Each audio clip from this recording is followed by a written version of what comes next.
भगवान का मिलना कठिन नहीं है, भगवान है इसलिए विश्वास करना पहले तो कठिन है। इंसान मंदिर जा रहा है फिर भी शक है? सच में है? मेरे साथ तो कुछ बढ़िया नहीं हो रहा है, तो सुनता कहां है? इंसान नमाज पढ़ रहा है, रोजा कर रहा है और इंतजार कर रहा है 6 कब बजेगा ताकि जल्दी तोड़ूं। सवाल भगवान के मिलने का नहीं है, सवाल इसका है कि विश्वास किसको है। सवाल समृद्धि के मिलने का नहीं है, सवाल इसका है कि विश्वास किसको है। सवाल शोहरत के मिलने का नहीं है, सवाल है कि विश्वास किसको है। सवाल इसका नहीं है कि आप अमीर बनेंगे, सवाल इसका है किसको विश्वास है कि हाँ मैं अमीर बनूंगा, मैं बनूंगा, आई विल बी रिच। इस इंडस्ट्री को हल्के में मत लो। और वही लोग छोड़ के जाते हैं जिनको पता ही नहीं चला आए कहां थे। जिसको ये ना पता चले कि आया कहां था वो तो लौट जाएगा ना साहब। जिसको ये ना पता चले कि जिंदगी क्या थी वो तो गंवा देगा ना साहब। जिसको ये ना पता चले कि पैसे की कीमत क्या होगी वो तो बर्बाद कर देगा उसको। जिसको ये नहीं पता कि वक्त की कीमत क्या है वो तो बर्बाद कर देगा। जब आपको कीमत पता नहीं होती तो आप किसी भी चीज को बर्बाद कर सकते हैं, किसी भी चीज को छोड़ सकते हैं, किसी भी चीज को गंवा सकते हैं। लेकिन जब आपको कीमत पता चलती है, जब आप समझ जाते हैं कि ये कितनी बड़ी चीज है जो मेरे हाथ में आई है, जब आप ये जान जाते हैं कि जिंदगी में ये चीज भगवान के आशीर्वाद से मुझे मिला है, तो फिर पूरी दुनिया भी मिलकर छुड़ाना चाहे तो साला दुनिया छोड़ लोगे, वो काम नहीं छोड़ोगे जो तुम्हें मिला है। भारत में लोग अमीर क्यों नहीं बनते पता है आपको? क्योंकि वो साले मानते नहीं कि हम गरीब।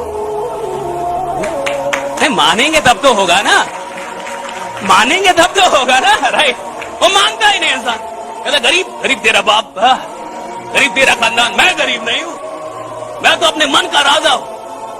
वो मन का ही राजा रहेगा साला, दुनिया का राजा कभी नहीं बन पाएगा, वो मन का ही राजा रहेगा। राइट? इंसान यहां गरीब क्यों रहता है इंडिया के अंदर? क्योंकि वो मानते नहीं कि मैं गरीब हूं। जब आप मानेंगे कि मैं गरीब हूं तो अमीरी की कोशिश होगी। जब आप मानेंगे कि मेरे पास कुछ नहीं है तो उसे प्राप्त करने का जरिया खोजेंगे।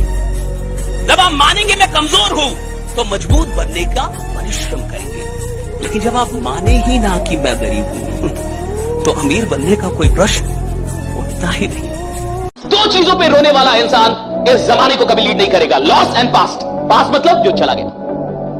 तो कई लोग पास्ट में ही रहते हैं।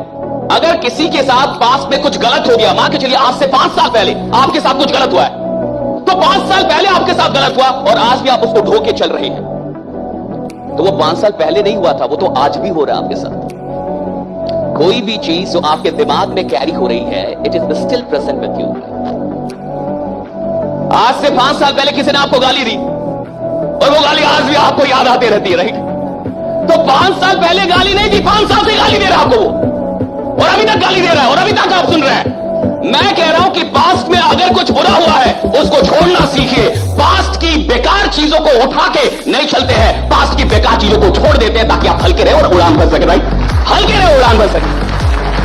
अगर मैं अपनी औकात में आने के लिए तैयार नहीं हूं तब तो वो काम मुझसे छूटेगा ना साहब। अगर कोई काम हो चुका है तो वो काम क्यों नहीं हो सकता? दुनिया में तो वो भी होता है जो आज तक हुआ ना हो, दुनिया में वो भी होता है जो आज तक हुआ ना हो। जो हो चुका है वो क्यों नहीं होगा? वो भी होता है जो आज तक हुआ ना हो। कोई तो आदमी आता है जो वो भी करता है जो आज तक किसी ने सोचा ना हो। एलॉन मस्क है ना साहब, एलॉन मस्क आया ना भैया, नासा थी, इसरो थी, चाइना था, जापान था, देश के अपने अपने अंतरिक्ष विज्ञान सारे वैज्ञानिक वो संगठन लगे हुए थे और एक आदमी उधर से निकल के आया, अकेला आदमी, और उसने वो किया जो दुनिया में कोई नहीं कर पाता था। वो किया, राइट? कहा रॉकेट जाएगा, आएगा। उसने कहा रॉकेट जाएगा और फिर आएगा। लोगों ने कहा कि ये फिजिक्स के विरुद्ध है भैया, ये फिजिक्स के विरुद्ध है, ये फिजिक्स के लॉ के विरुद्ध है। उसने कहा कि फिजिक्स बनाया किसने? आदमी नहीं ना, 1-2 भूल गया होगा, साले तू भी तो डाल, 1-2 तू डाल दे उधर।